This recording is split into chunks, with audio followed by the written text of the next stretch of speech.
นี่จะกลับมาเบิ่งลูกนกวันแม่มันจะออกไปหรือเปล่า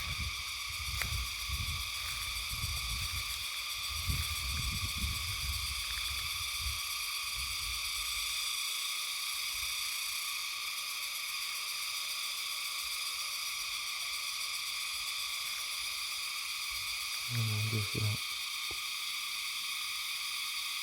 มาจะส่งแห้งขึ้น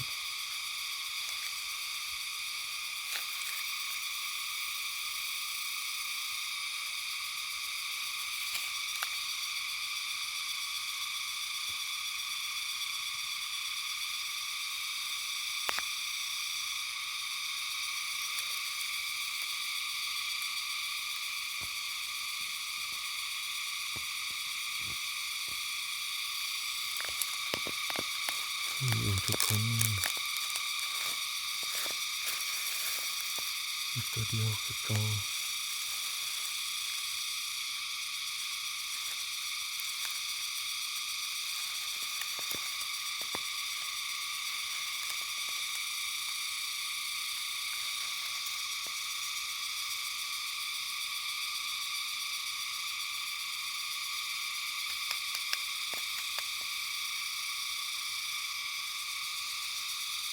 นอนอยู่ใครส่งไว้นี่บุแตกเลยทีมีแต่ตัวเดียวเดี๋ยวมันจะแตกมือนางบุแตกพร้อมกัน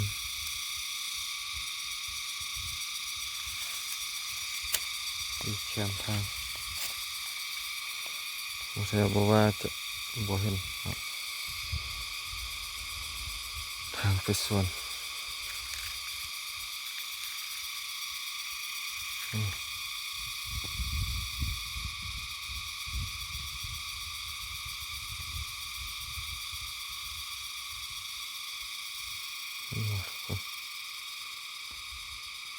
ขึ้นสูงเข้ามามอง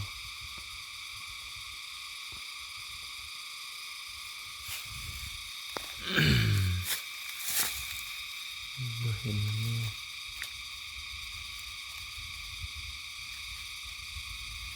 ขอเคลียร์เด้อทุกคน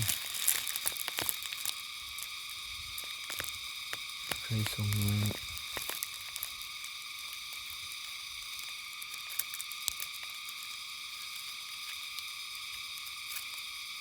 พี่สุกแมวยังบ่ทิมเท่าทียังหายใจอยู่ว่าแมวมันยังมาเบิ่งอยู่เนาะ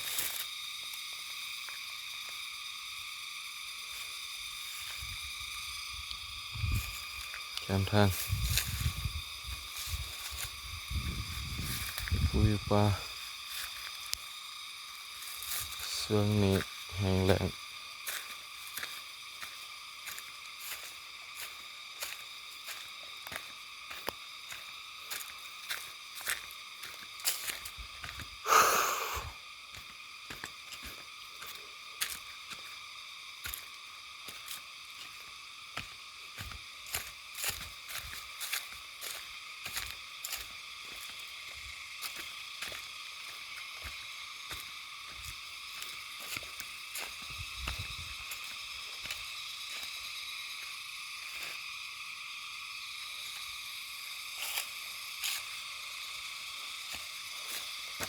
โอ้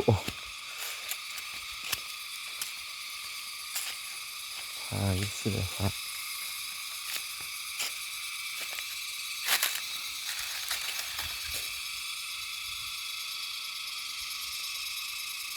มาให้มาส่วนคือเก่า